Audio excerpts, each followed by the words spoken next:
Hello मेरे YouTube family, आप लोग कैसे हैं? आशा करती हूँ कि आप लोग अच्छे ही होंगे, स्वस्थ होंगे, मस्त होंगे। और नवरात्रि का समय आ रहा है। जय माता दी।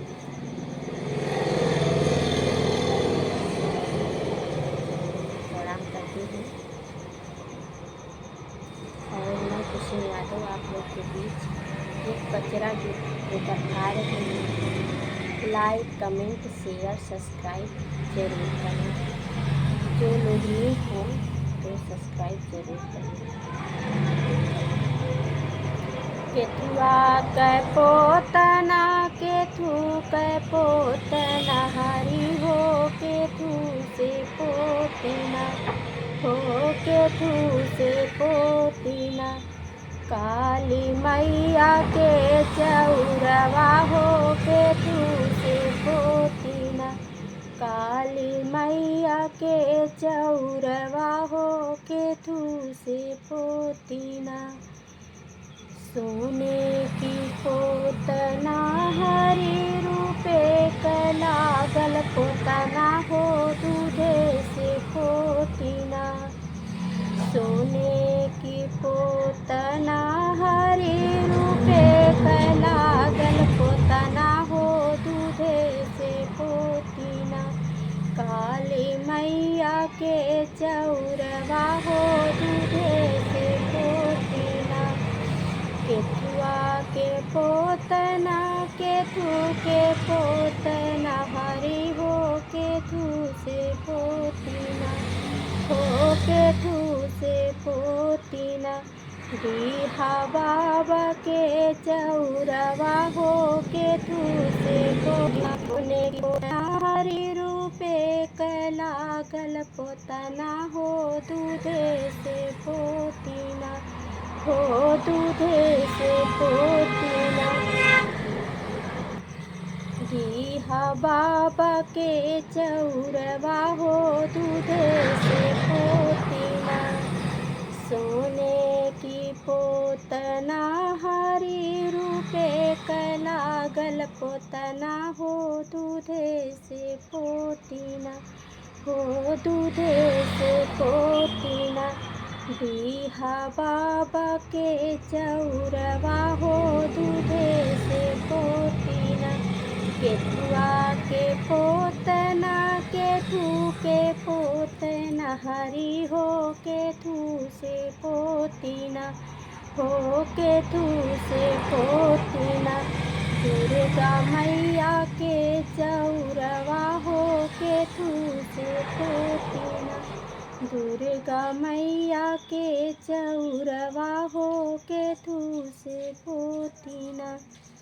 सोने की पोतना हरि रूपे लागल पोतना, हो दूधे से पोतिना, हो दूधे से पोतिना। सोने की पोतना हरि रूपे लागल पोतना, हो दूधे से पोतिना, हो दूधे से पोतिना। दुर्गा मैया के चौरवा हो दूधे से पोतिना, दुर्गा मैया के चौरवा हो दूधे से पोतिना। केथुआ के पोतना, केथु के पोतना, हरि हो केथु से पोतिना, हो केथु से पोतिना। सातो मैया के चौरवा हो केथु से पोतिना, सातो मैया के चौरवा हो केथु से पोतिना। सोने की पोतना हरि रूपे लागल पोतना, हो दूधे से पोतिना, हो दूधे से पोतिना। सातो बहिना के चौरवा हो दूधे से पोतिना। सोने की पोतना हरि रूपे लागल पोतना, हो दूधे से पोतिना।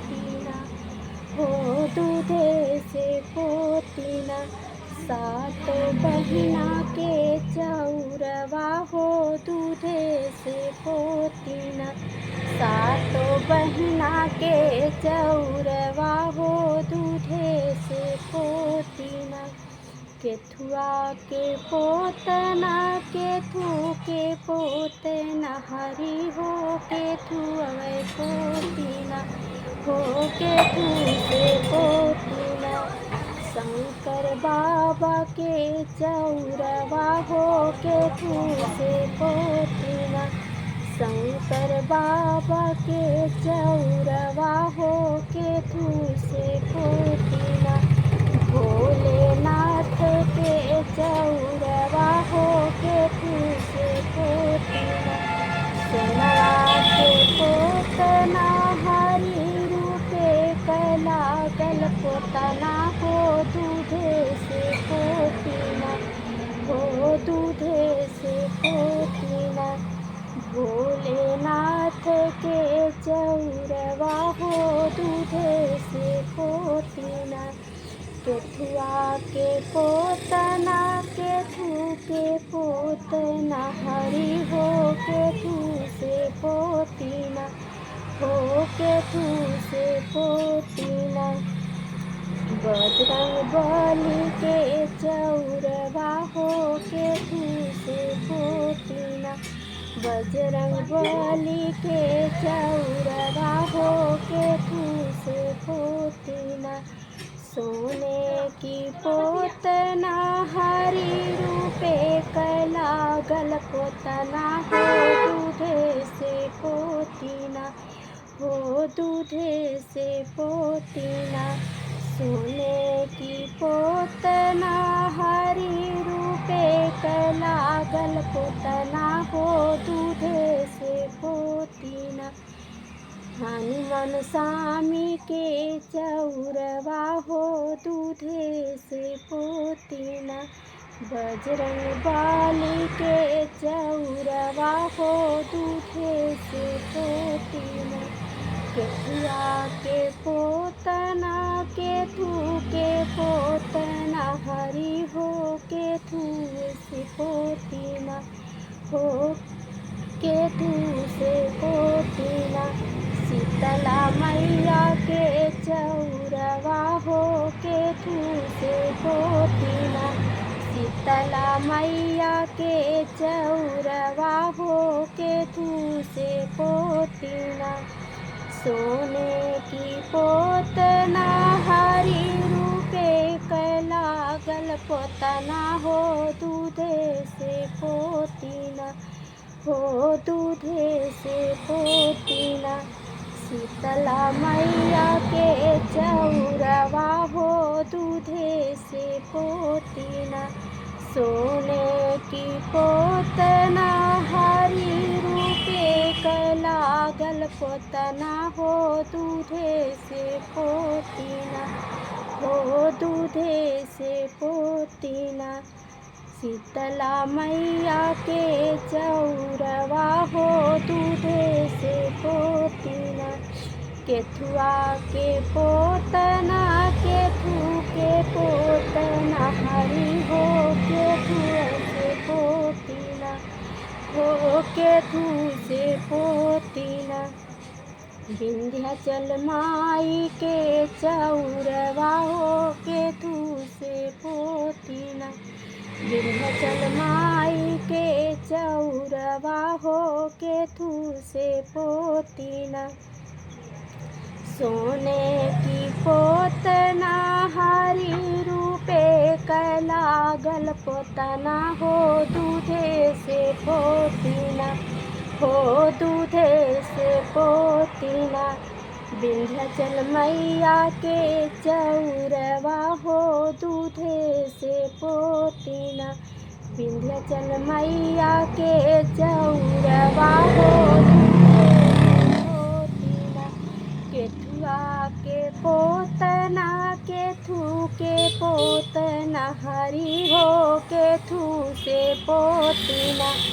हो केथु से पोतीना। चौकिया माई के चौरवा हो केथु से पोतीना। चौकिया माई के चौरवा हो के धूसे पोतीना, सोनवा के पोतना हरी रूपे कला गल पोतना हो दूधे से पोतीना, हो दूधे से पोतीना। चौकिया माई के चौरवा हो दूधे से पोतीना, सोने की पोतना हरी रूपे कला गल पोतना हो दूधे से पोतीना, हो दूधे से पोतीना। चौकिया माई के चौरवा हो दूधे से पोतीना, चौकिया माई के चौरवा हो दूधे से पोतीना। लाइक कमेंट शेयर सब्सक्राइब जरूर करना। जय माता दी। मैया का दिन आने वाला है, 2-4 दिन में नवरात्रि आ ही जाएगी। आप सबसे जोड़कर निवेदन करती हूँ, मेरे वीडियो को शुरू से अंत तक जरूर देखना आप लोग। जय माता दी, जय मैया सबको।